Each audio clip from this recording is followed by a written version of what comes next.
Thank you. Good evening and welcome to Bugajski Hour. It is exciting again to be back in Tirana to examine important global and local developments that affect the lives of all Albanians. I will be discussing some pivotal questions with a major national personality and reviewing important topics with our studio audience. And our guest today on the Bugajski hot seat is Albania's Prime Minister Rama. But first, I will give you my American perspective on the world. My topic today is entitled, America is Unprepared for Caucasian Turmoil. I have just spent a week in the Caucasus, and I'm convinced that Washington is paying insufficient attention to this very volatile region. The North Caucasus has replaced the Balkans as Europe's new powder keg, and it will challenge Western interests in the Black Sea-Caspian region. Despite the brewing crises, the US and Europe lack contingency plans for a potential spillover into Georgia and Azerbaijan, let alone a fracture of the Russian Federation. Little thought is being given to the impact of refugee flows or armed clashes across borders. Economic conditions are deteriorating, and Russian xenophobia against Caucasian populations feeds opposition to Moscow.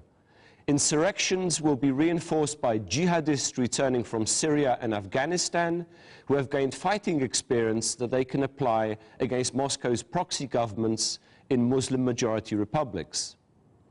To deflect attention from domestic turmoil, the Kremlin can increase pressure on Georgia ahead of next year's NATO summit. Despite the recent replacement of President Mikhail Saakashvili in recent elections, Moscow does not trust the Georgian elites because they remain committed to NATO and EU membership.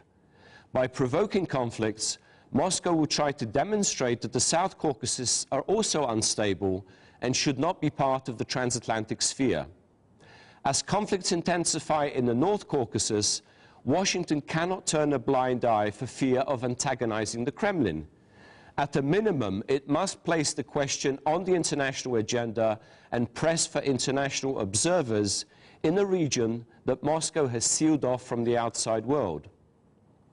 If Russian officials claim that international terrorists operate in the area and constitute a serious threat to both Russian and Western security, then international monitors must be allowed to visit the region. They can better determine the causes and consequences of terrorism and the degree of threat to Western interests. Unfortunately, evidence indicates that both international terrorism and Russia's counterterrorism are a threat to international security.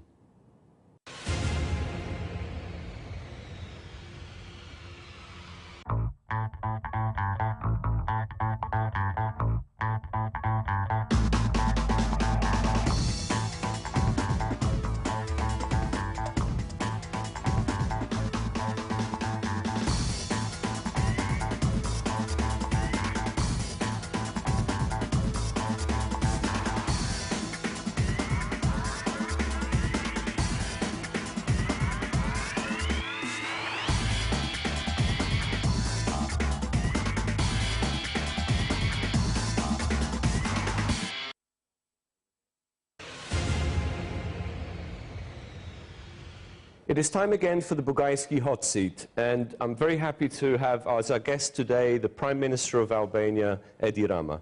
Thank you for joining us. Welcome to the show. Thank you for the invitation. It's been less than 2 months since your government took office, so I think I'll start with a very general question. What are your key priorities at the start of your 4-year term, and what specifically are the short and long-term goals? How would you classify them? We have some emergency to deal with. We have to deal with an amount of arrears that is very much disturbing our economy. Mm-hmm.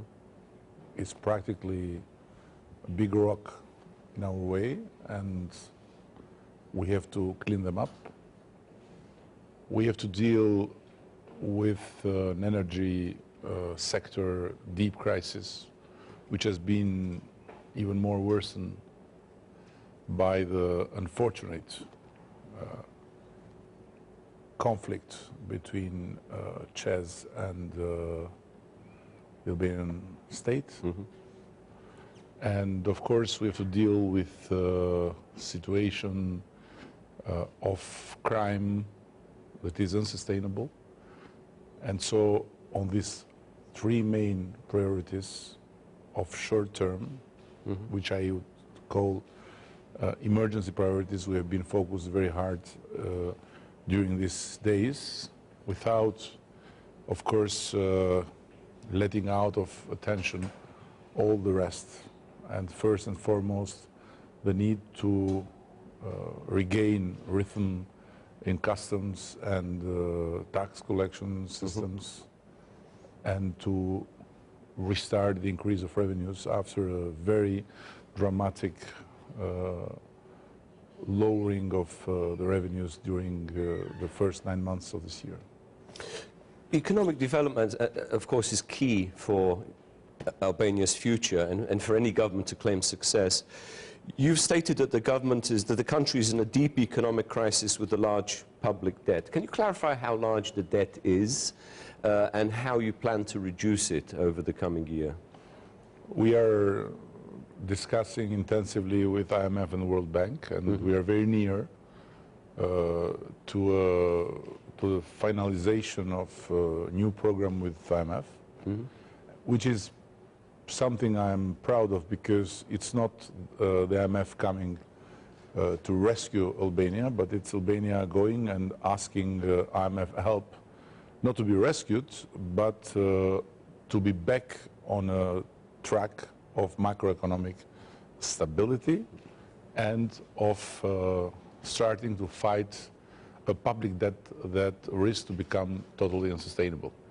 And this said, of course, we have to deal, as I said, with volume of arrears that is still not completely clear. And that's why we have engaged an auditing company, Deloitte & Touche, to help in making a full audition of this volume of arrears.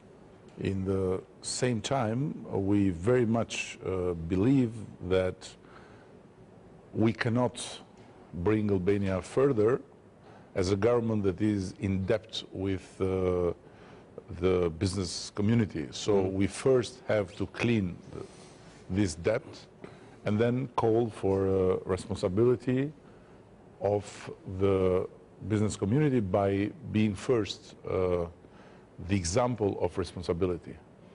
And then we will go forward with a flexible program of growth with IMF and the World Bank.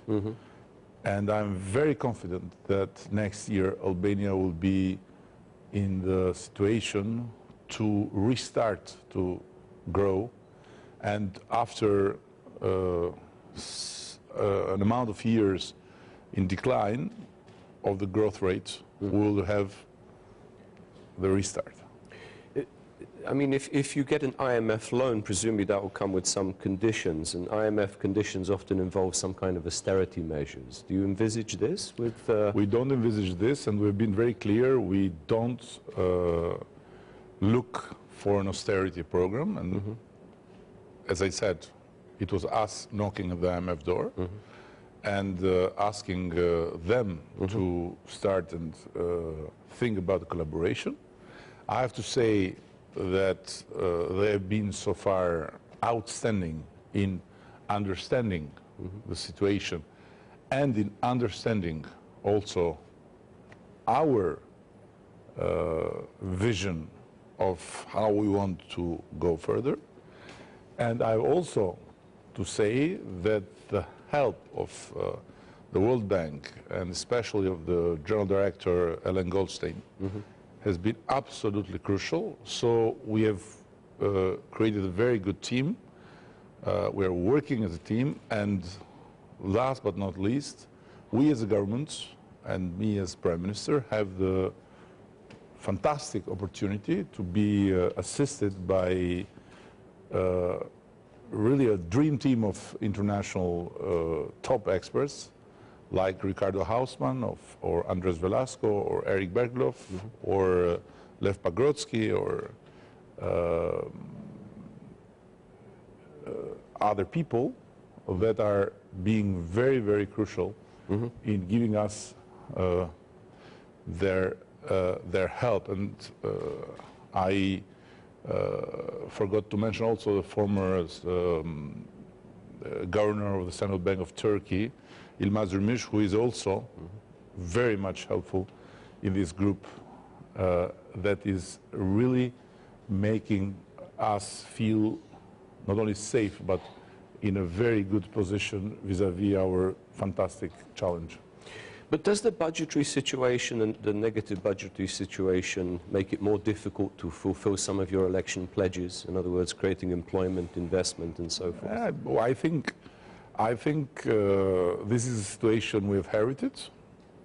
As we already said, and not because of any prophetic skill, but because of the experience with other countries, things may be worse than they thought, and they are worse than they thought, but in the same time, I very much believe that our plan will help exactly in the direction we look forward to create more jobs by boosting the economy through a program that is based on giving more space to breathe to the business community, to companies, and also kind of giving an end to the deadlock of the bank sector, which is full of liquidity but cannot lend, exactly because of this vicious circle created by the debt that the government has towards companies. You we're talking about sure. an important amount of money. It's around $600 million, which is big for your economy. For our economy and for our own budget.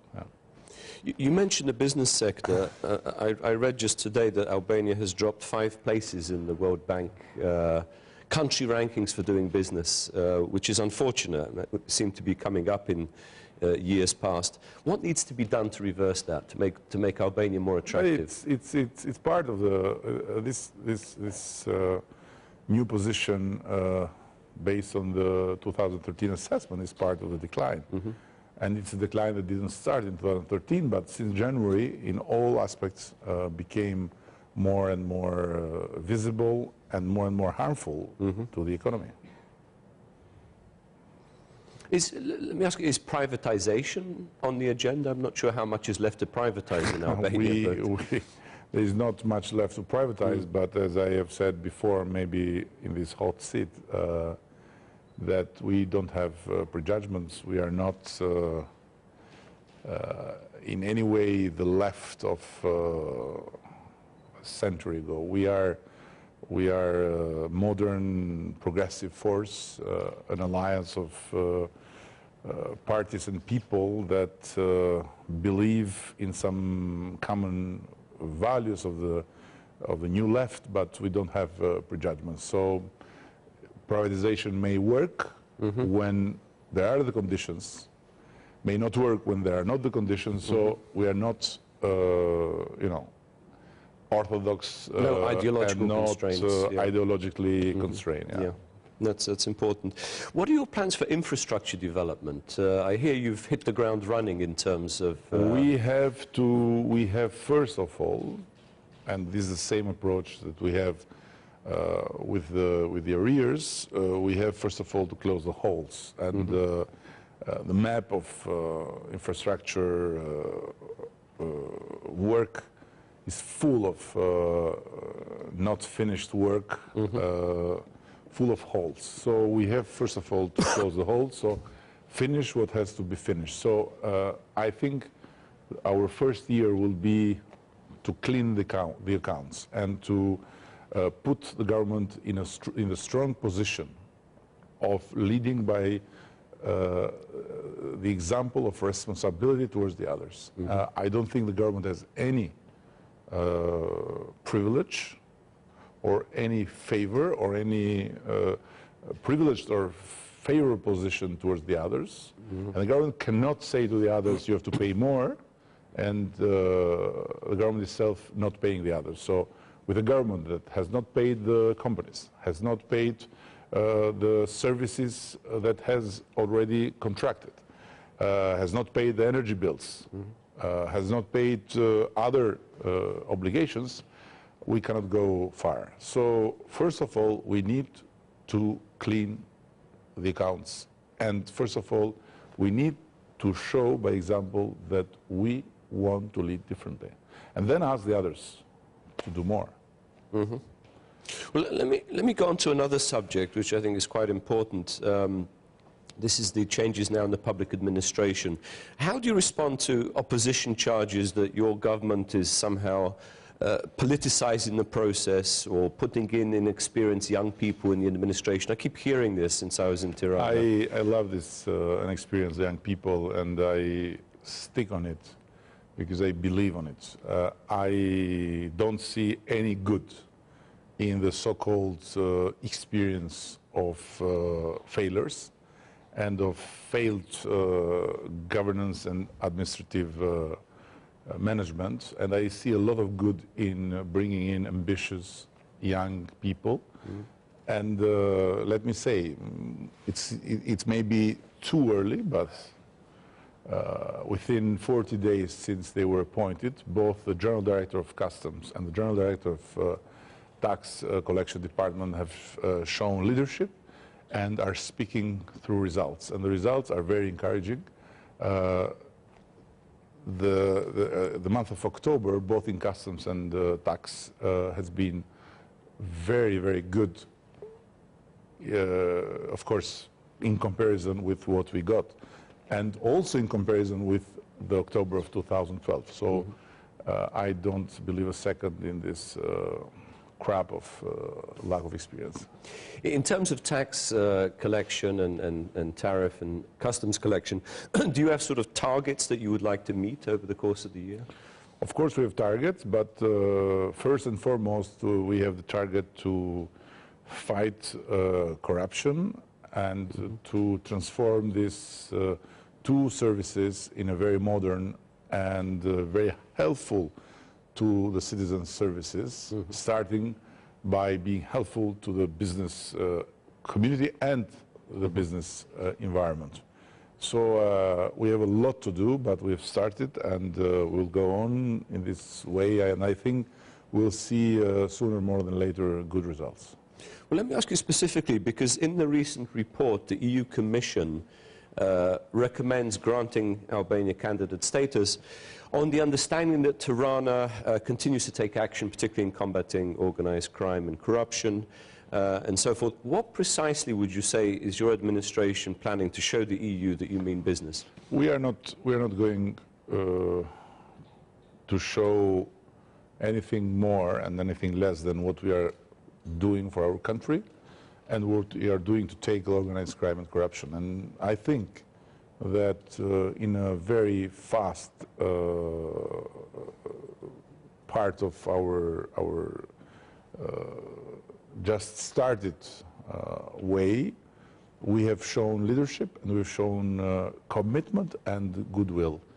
The operation against illegal gambling has been a clear message to everyone, and has been, I think, the biggest police operation ever against an economic crime activity. We have shut down a lot of facilities. We have confiscated a lot of gambling computers. Of course, the work is not finished. We have to continue and be persistent because it's not an easy battlefield, but we are committed and we will go like this. At the same time, we are doing a clearly different job on strengthening the rule of law on the territory against illegal building, against spoiling of the coast side by buildings that are out of the law frame and against interventions that may harm even more the touristic potential of our country. At the same time, you know, this is only the beginning.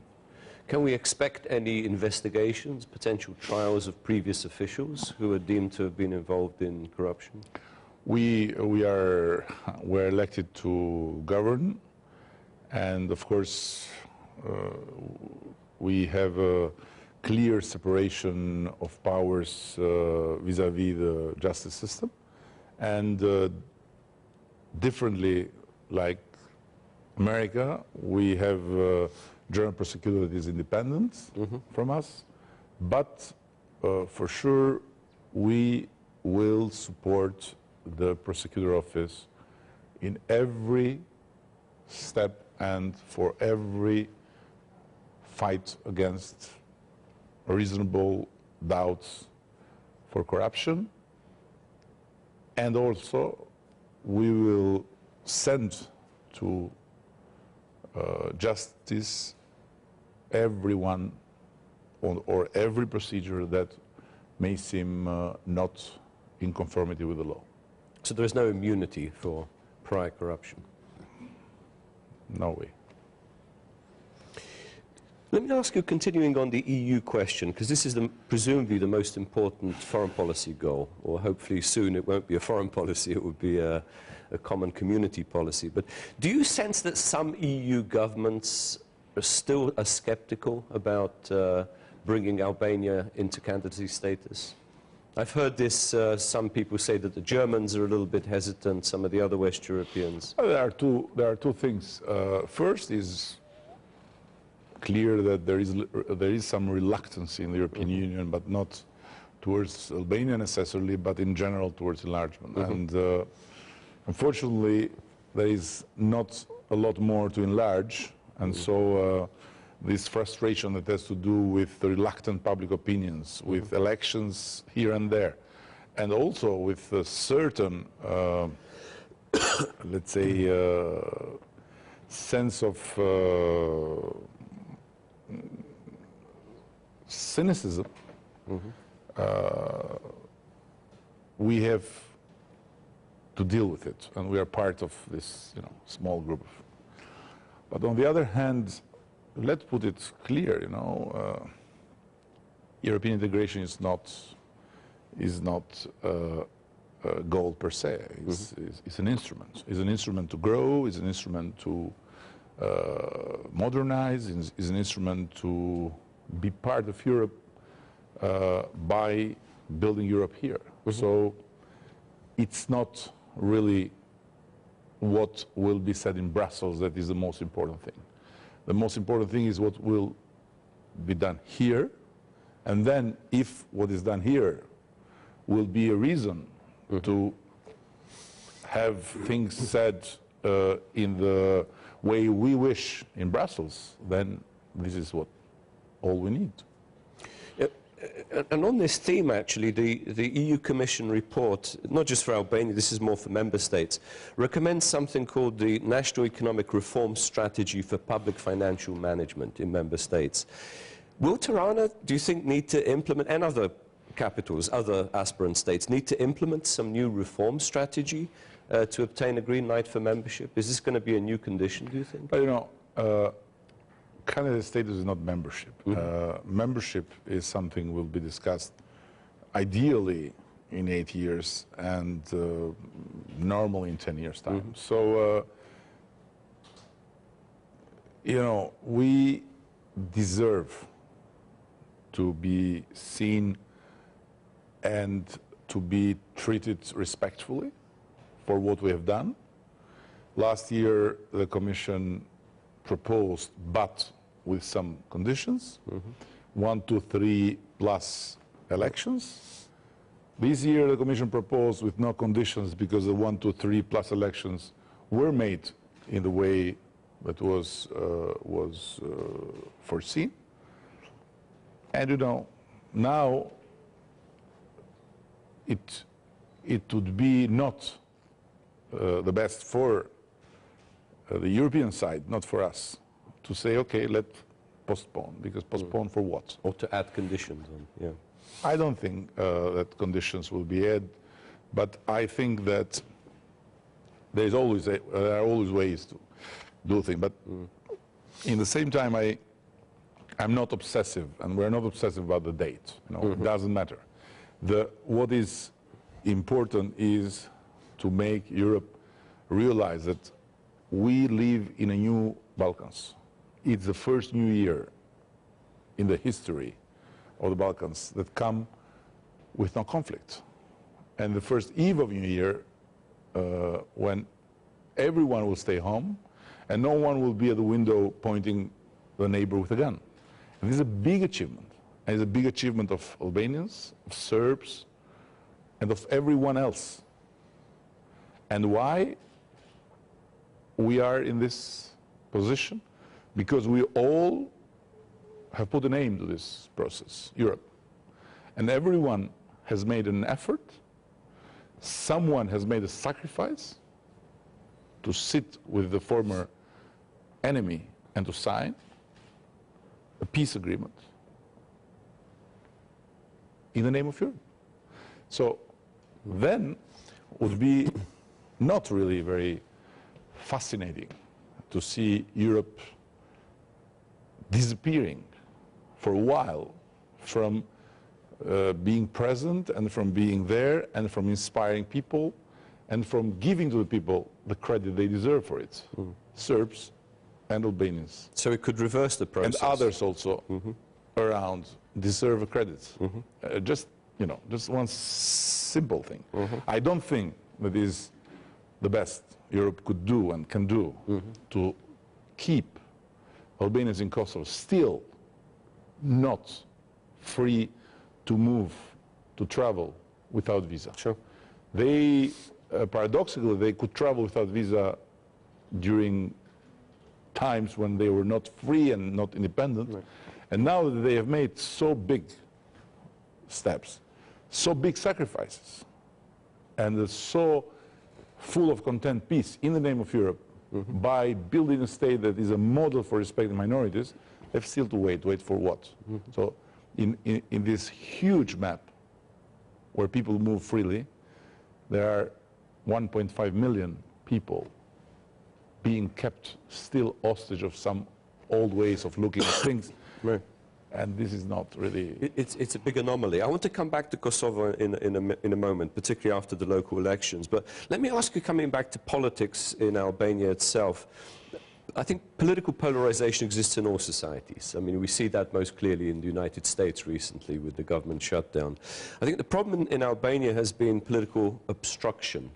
Has anything changed since you've assumed office? In other words, have you reached out to the opposition? Has the opposition reached out to you? Is there a national consensus? Let's put it very frankly.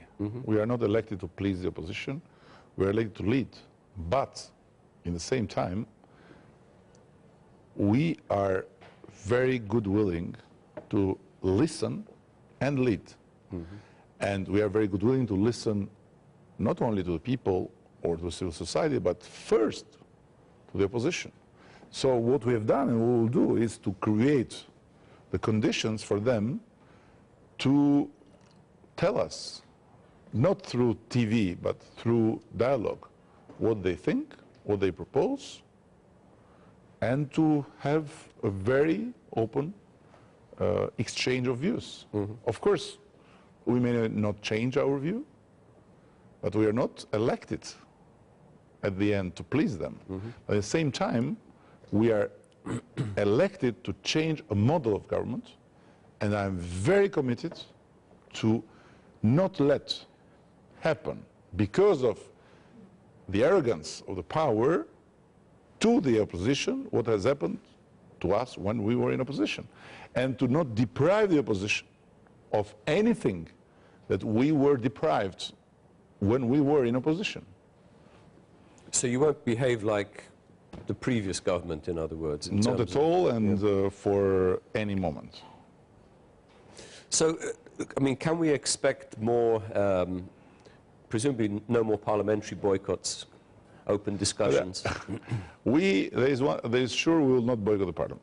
But if the opposition will do so, will be the opposition choice, and I cannot speak for them.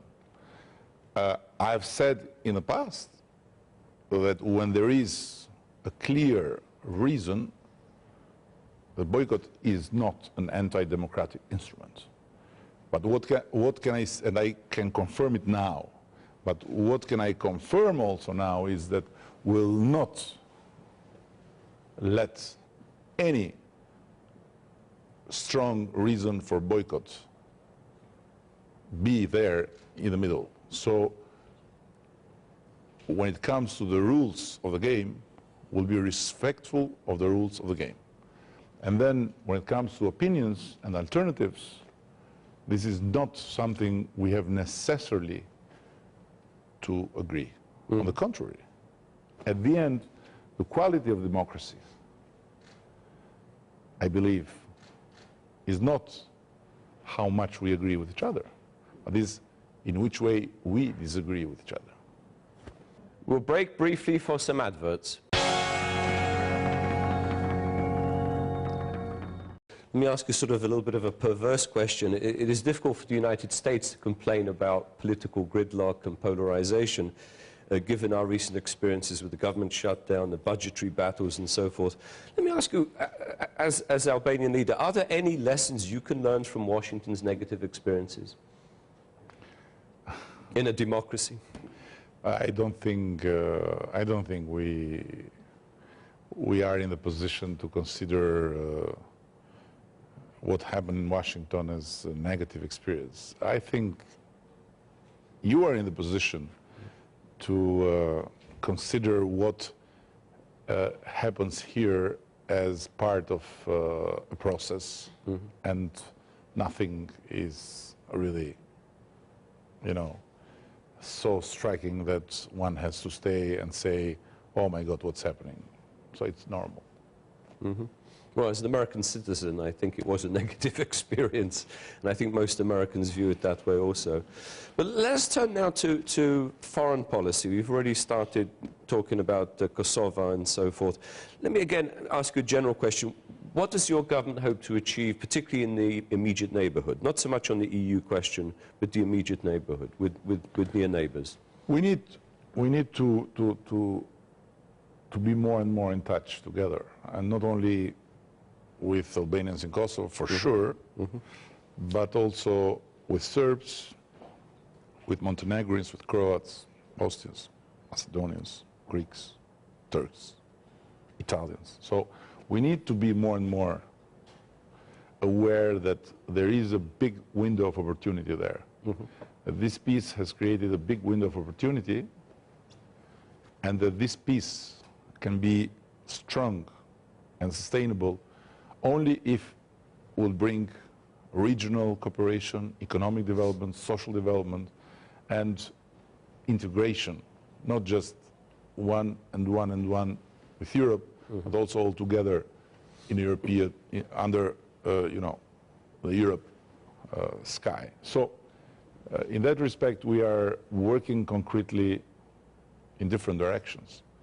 So we are working with the government of Kosovo to have also the instruments for a strategic decision-making process. We are working with Turkey and Greece and Italy, or Italy, Greece and Turkey as you wish, to strengthen our cooperation. We are working with the Montenegrin government for concrete projects that are transnational. With Croats, for sure, they are a model of integration, and they are amazing in certain extents, so we have a lot to learn. And we want to work with Serbs also for improving our relations and for creating the conditions for more and more regional cooperation. But this is easier said than done, for sure. And again, I insist, it's too big for our shoulders, and we need Europe. We need more Europe in this. Well, let me ask you specifically about Kosovo. With the recent local elections, Well, the boycott by the Serbs, at least in the northern part of the country, in 4 municipalities in the north. What does this signify for the Brussels agreement in the long term, normalization of relations between Pristina and Belgrade? Would it derail it, or does there need to be some new impetus? I would not put it like this. I would say that Brussels agreement is historical, but for the history to be written in the everyday life as an everyday democratic life, it's not so easy, so it needs time. So from the agreement between two leaders that, again, I take the advantage here to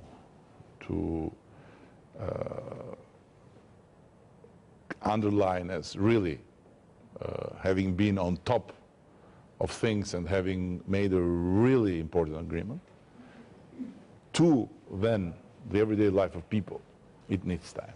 So it will not be a promenade on the garden. It will be a struggle, but I think this piece of agreements is absolutely milestone. Certainly between Belgrade and Pristina, but the question of the minority, the Serbian minority, is the problem. It will take time. It will take time, but it's sure that the borders are clearly defined once and forever, so the integrity of Kosovo is not at all in question anywhere. If it was somewhere in question, but not within Kosovo or within Albania. And on the other hand, there is a clear commitment that the two countries are keen and willing to live together as neighbors in peace. Then, you know, things will need time. Well, let's next talk Turkey, so to speak. What is the significance of the newly declared strategic partnership between Albania and Turkey? During the Foreign Minister Davutoglu's visit, this was initialed. Are there plans for similar partnerships between Albania and other countries? No, by the way, I think we have just stated the obvious, frankly speaking. You know. So the question is not why there is today a firm stating of the obvious that Turkey is a strategic partnership, but the question would be why so late.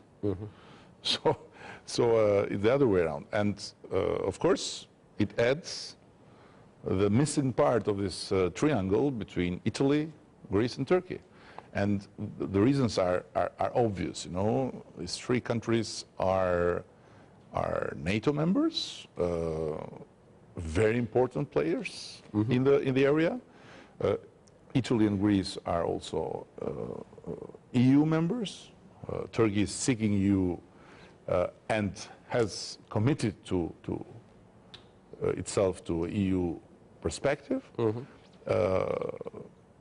Economically, all these three countries are advanced in comparison with the others, and it's just stating the obvious. But as you said, all NATO countries are strategic partners anyway. Why is there a specific partnership here? On the region.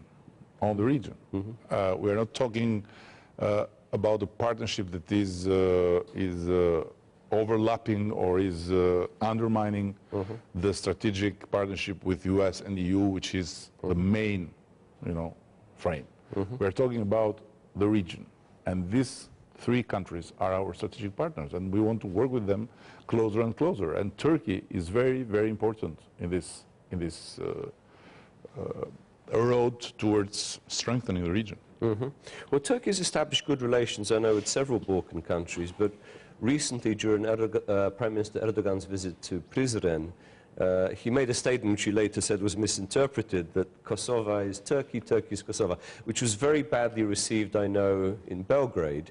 What do you think he meant? Well, what is behind this? I think that it's like misunderstanding or misinterpreting the famous statement of John Kennedy at the Berlin Wall when he said, "I'm a Berliner." So he said, Turkey is Kosovo, Kosovo is Turkey, meaning I feel home here and you feel home there, but nothing to do with geopolitics and nothing to do with any, you know, vision. Neo-Ottomanism. I don't think so. So it's, you know, we have to stop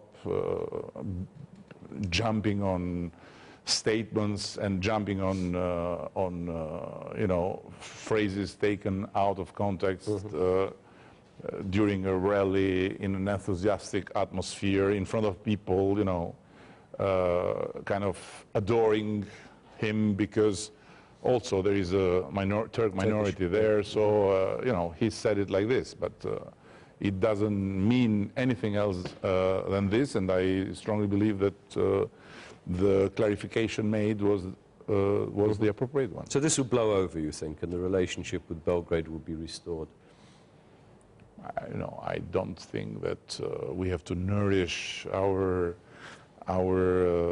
relation with negative energy produced by not generous interpretations of things said in a way that can be interpreted another way, but I was there, so I didn't feel anything like this.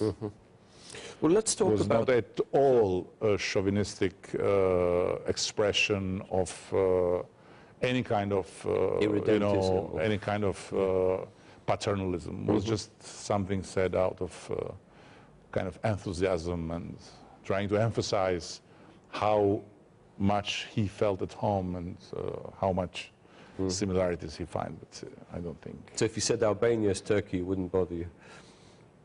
Would be, you know, it's like me saying Albania is Italy and Italy is Albania, and when I say Italians are Albanians dressed by Versace, you know, what does it mean? You know, it doesn't mean that I'm pretending that we need to, or we have in our mind one day to have Italy as part of Albania.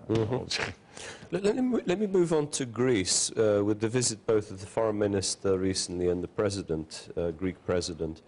There are still some outstanding questions between Tirana and Greece. This revoking the state of war, the sea boundary question, and also the Cham question, the Cham community question.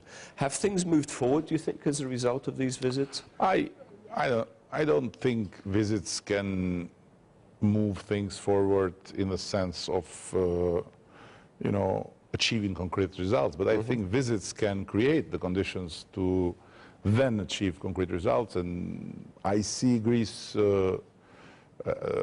being back, let's say, in the region after some years of being totally drowned on its own crisis. And I appreciate, and I told the president, I told the prime minister, I told the minister of foreign affairs, I appreciate very much that Greece is opening up towards Kosovo issue. And I hope they'll be able to recognize Kosovo sooner more than later, because it will give them a different perspective, and it will give others a different perspective in these relations. In what concern the issues between us, we need to talk, and we need to talk and discuss, but no one is in a position to impose anything, and we live in a new time that we need to respect each other, and in full respect and in equality, we need to sit and discuss and solve the problems. Do you think there's still some competition here between Greece and Turkey? I don't think so. I don't think so.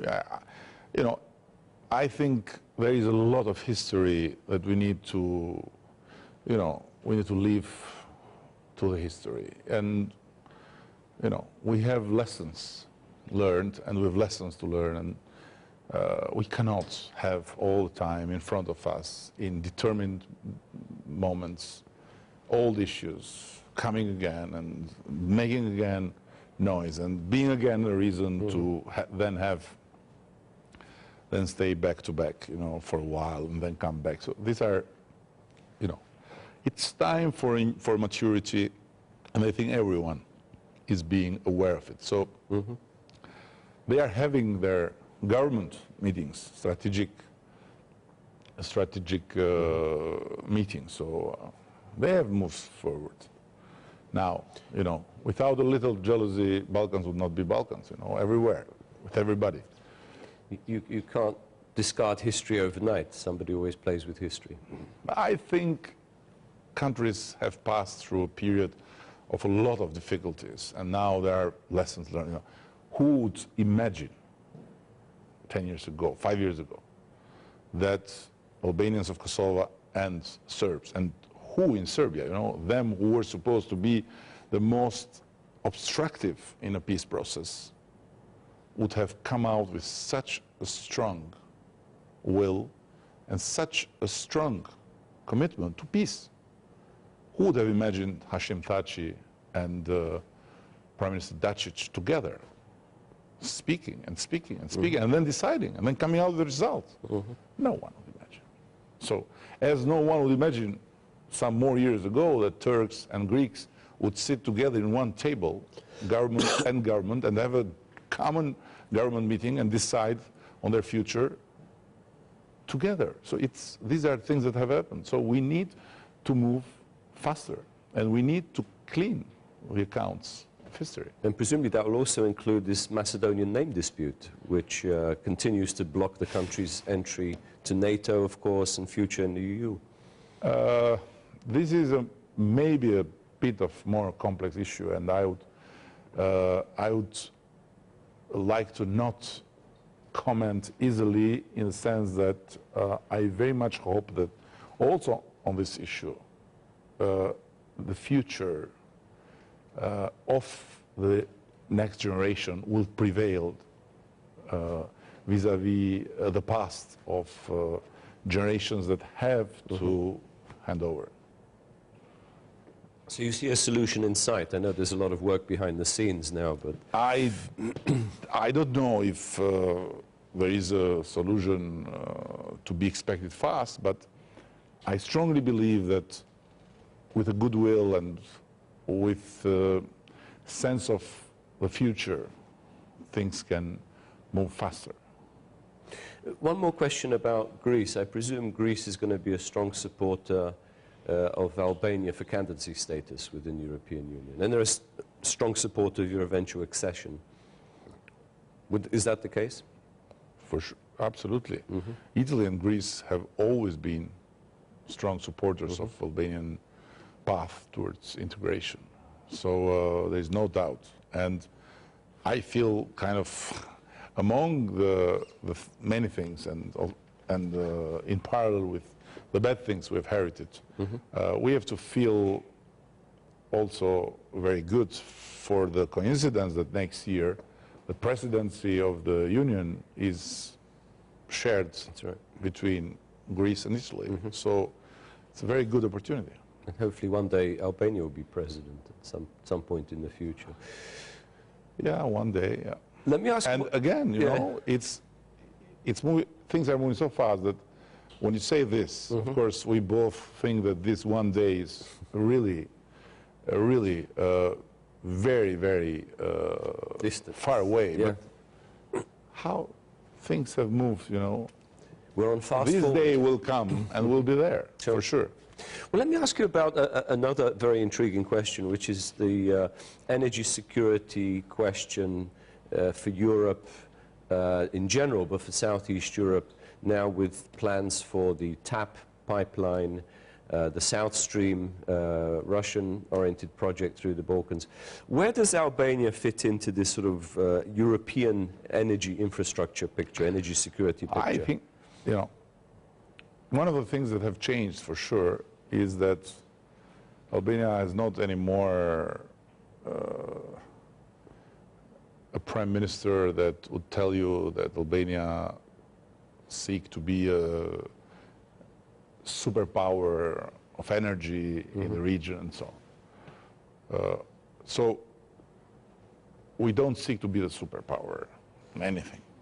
But for sure, I think that there is a potential there to develop an energy security plan that should be regional, and by cooperating we can provide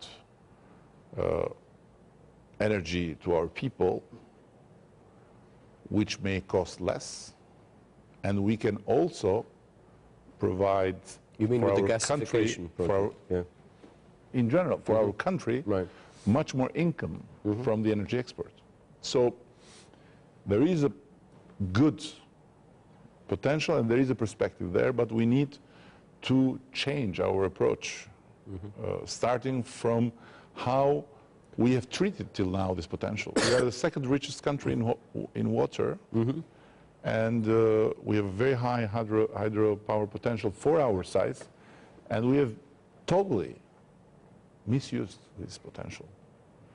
So we need to use it in the appropriate way, and TAP is a great opportunity, and this peace is a great window of opportunity, and in the coming days I will go to Kosovo with the government, and we'll have a government and government meeting. So this is the first meeting of both governments, and we have some strategic plan on the table about energy and about energy security. So you'll be jointly coming up with a strategy, energy security strategy? We will jointly decide on some steps, and we may jointly do some things, and then jointly address others, Serbs and Montenegrins and others, to have a comprehensive regional plan, and we can take a lot of advantage from it. So not a superpower, but Albania could become an energy hub in the region. Sure, sure. Both for the Balkans, but also for Italy and beyond. Let's keep it modest, and then what comes next, it's welcomed. Right. I mean, some of this is going to happen during your term in office. That's why I'm asking. No, I agree. I agree. But I just, I abhor the attitude that on everything we are the first, or we will be the first, or we are the second best after Germany, or China is running to avoid to be catched by us, and all this kind of crap that has been told to the people as part of propaganda of imaginary successes that have practically emptied a lot the spirit of this country, and also have undermined what has been really done, because not everything is started from scratch, for sure. Some things have been done. Right. Let me ask you a sort of bigger European picture question. I do believe eventually Albania will become an EU member. As you said, it may take several years. There are still countries that will be indefinitely excluded from Europe. The East European countries, part of the former Soviet bloc. In other words, Belarus, Ukraine, Georgia, and so forth. It may take much, much longer for those countries.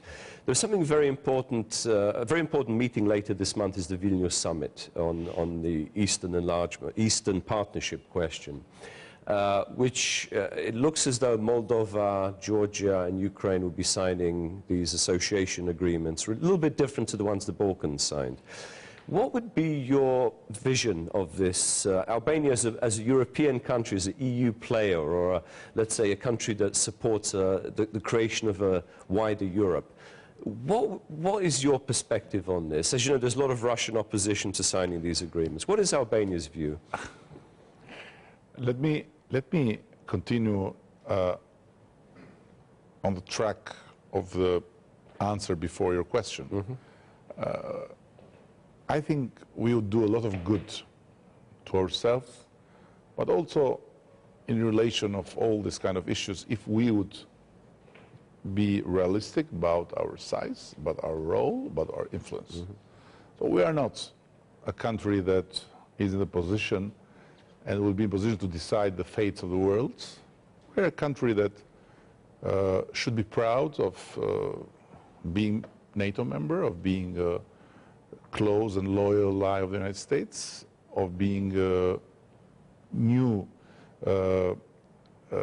country of the European map.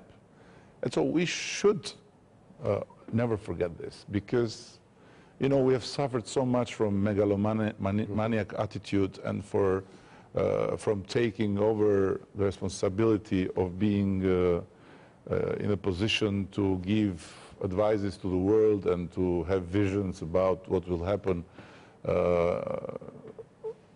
next to the planet, that we have made a lot of harm to ourselves.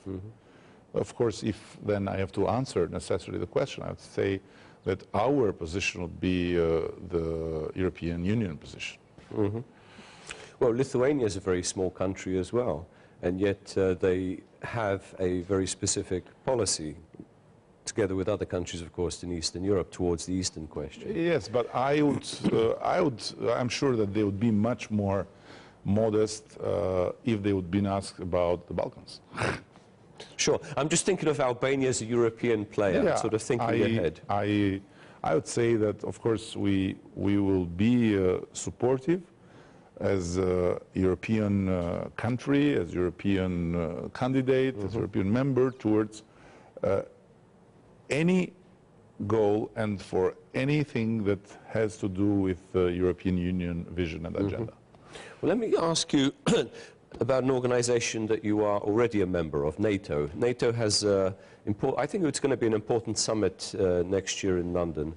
And Prime Minister Cameron has already stated that this will be a landmark summit to gauge the future direction of the alliance. Albania as a member, how do you see the future of NATO? As a NATO member, we are, I think legitimately, we are always close to the view and decision-making of the United States. And we are there because, first and foremost, of the United States support. And we are very, very proud to be counted always as one of the most loyal ally of the United States. So any specific proposals that you have, or how you see the future of NATO? As a matter of fact, there is a process inside of discussing, and the discussions are, you know, kind of starting, if I may say. So we are part of the discussions, and for sure we'll have our own opinion, but by far not an opinion given like this, but an opinion formed in close cooperation with our allies, and first of all with the United States. And I presume you're supportive of enlargement, including Montenegro and Macedonia. We are absolutely supportive of enlargement, but as I say, in our very modest, constructive, and self-conscious role. My very last question concerning Albanian-US relations. As you know, there have been some personnel changes in State Department dealing not just with Albania, but with the wider region. We have a new ambassador coming to Tirana soon. Is there going to be any change, do you foresee in the American-Albanian relationship? Of course, this is not a question for me, but as far as I'm concerned, I think that the relations between the United States and Albania can only be stronger, and can only be stronger in the sense of can be strengthened by what we do here to not only support the United States in the missions that concern NATO, but also in implementing here the values and principles of the society that the United States incarnate and promote. Okay. Well, we've come to the end of the hour. Thank you very much for being with us, Prime Minister. Thank you very much. And I'd like to, well, not only thank you, but wish you all the best during the course of your administration, that the targets that you've set are actually achieved by the government. I think we'll meet again, so we'll have again the possibility to talk before the end of our mandate. Very good. We'll catch up, I'm sure. Again, thank you very much. Thank you very much. We'll stop a few minutes for some adverts. My second commentary on an important European topic concerns the EU enlargement agenda. The European Commission has released an in-depth report on EU enlargement in the Western Balkans. While it underscores the long-term commitment to inclusion, it also outlines provisions that may be interpreted as increasing the conditionality principle. The report includes the Copenhagen criteria for accession, such as the rule of law, judicial reform, combating organized crime and corruption, freedom of expression, and human rights. However, two elements are stressed in the report: economic governance and the protection of vulnerable groups from discrimination. According to the Commission, the global economic crisis has underscored the need for all countries to strengthen their economic governance. Several proposals are intended to support this goal, including national economic reform strategies and action plans for public financial management. It is understandable that Brussels does not want to bring fiscally irresponsible states into the Union, but it is unclear if such economic strategies will need to be implemented to obtain the green light towards membership. Governments will also be concerned whether budgets will be strictly supervised by EU officials, much like the Mediterranean economies that required financial bailouts. Such an intrusive approach to national sovereignty could provoke resistance. Minority protection and the combating of discrimination also figures in the EU report. The inclusion of Rama is a sound principle, but in practice the impact of inequality, prejudice and culture prevent a melding of most Romas into national mainstreams in numerous European states. An even more contentious issue may be discrimination against the lesbian, gay, bisexual and transgender population. It took the EU several decades to legislate against homophobia. This was also the case with racism, a rampant phenomenon in many European countries just a few years ago.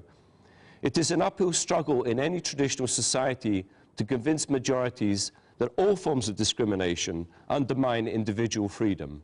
And it will be instructive to see whether the EU is planning to introduce any new conditions for aspirant states.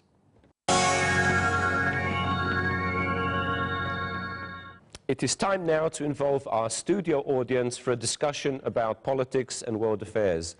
What is on the minds of Albanian citizens? Today we have students and faculty from the Wisdom University. They're all very smart. Hello everyone and welcome to the show. Let me stand up and take my water with me. So who has questions? Yes. Or comments, please. Hello. I am Ina from Wisdom University. Do you think that European and NATO standards accept that between two NATO member countries, such as Albania and Greece, there should exist the law of war? No, it's a good question, and hopefully this is going to be settled sometime soon. It's a shame that any two countries within NATO still have unresolved. It's more of a legal term than it is an actual state of war. I mean, nothing's been fired for the past 45 years. Part of the problem, of course, is that Albania was under a communist regime for so many years, and it excluded any negotiations on the subject with Athens. I think now, looking at other countries that have resolved these contentious legal questions, Albania and Greece should be able to move forward. And I think this is one of the issues that was raised during the visit of the Greek president to Tirana. I wouldn't worry about it. You're not going to be suddenly shelled from Greece or vice versa. It's more of a technical legal matter, but it needs to be settled for other questions to be resolved. Maritime border, minority questions, property rights, and so on and so forth. Please, who's next? My name is Florent Kololi. My question, since we were talking about Greece, does the dispute over the name between Greece and Macedonia, is it an isolated case or will it affect neighboring countries such as ourselves? Yeah, it's a very good question. I think it depends on how long the dispute continues and how long the status of Macedonia hangs in limbo, which is the case. I think the longer it goes on, the more isolated Macedonia will become from the European mainstream. In other words, the lack of progress towards EU may limit investment, may affect business development, may affect a number of questions between Macedonia and neighboring countries that are moving forward towards the European Union. And that, of course, will affect Albania. Secondly, I would say that it's important for Macedonia to be a part of NATO. It's certainly delivered vis-à-vis NATO in terms of contributions to various NATO missions. And it's met all the membership action plan criteria for several years. And I think if it doesn't become a member of NATO and if it's excluded from the EU, that will create frustration inside the country as well.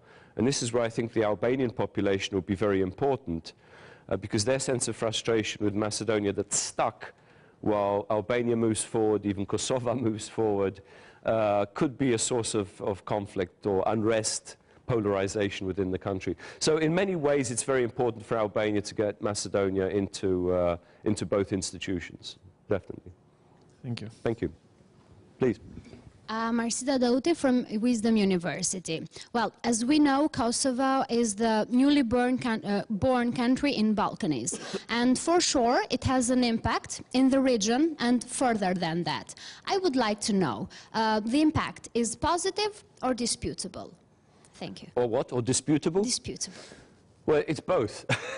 It's disputed by some, but it's positive for the many. In other words, I think it was very important to have an independent Kosovo state, which I think was long overdue after the NATO intervention. Unfortunately, not every country in Europe has recognized Kosovo as a country, as an independent country.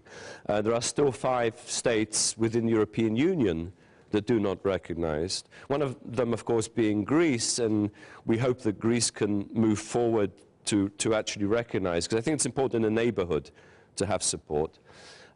Serbia, by the time Serbia recognizes, I don't think, well, maybe Kosovo will already be in the European Union at that point. I'm making a joke. It's a long process between Kosovo and Serbia. There are historical, as you know, and almost emotional issues involved on both sides. But I think this Serbian government now, I think, has made a very important step in trying to pursue this agreement, this normalization of relations.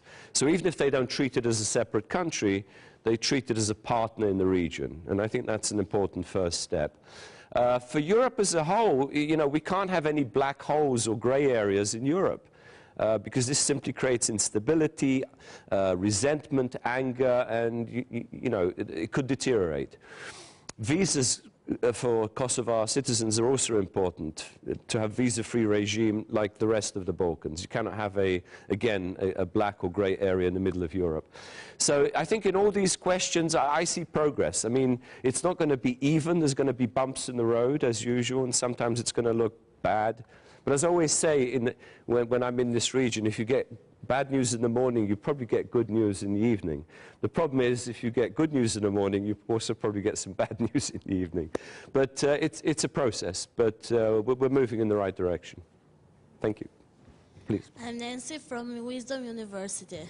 Well, the war in Syria brought 2 great powers, such as Russia and USA, into dispute, an open dispute.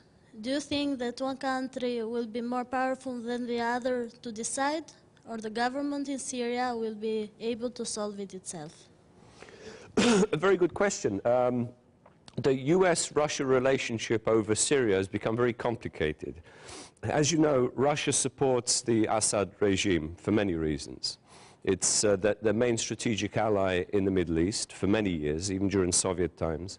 It's a major weapons importing country from Russia, so it's a big earner for the Russian budget. It also has an interest, of course, to keep the Americans at a certain distance, to exert its influence in the wider region.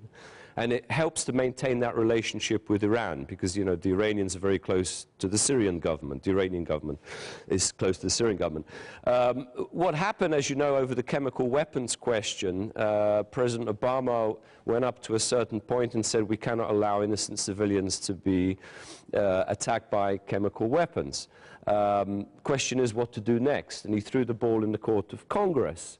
And it didn't look likely that Congress would pass sufficient number of votes to allow us to take military action against Syria. So in many respects, I would say President Putin, Russia, saved Obama from having to go to Congress to make that decision. That's one thing. But on the other hand, I think he did, in a way, weaken the position of America vis-à-vis Syria. Because now we have a situation where chemical weapons are being looked for, monitored. Hopefully some of them will be destroyed. We don't know which countries yet, maybe some in this region. But on the other hand, it means that Assad can do everything else in this civil war to crush the opposition. That there won't be, during this period, any talk of military action because we're busy with the chemical weapons. So paradoxically, by offering to remove the chemical weapons, Russia has helped to save the Assad regime and to prolong it and strengthen it vis-à-vis the rebels, vis-à-vis the opposition.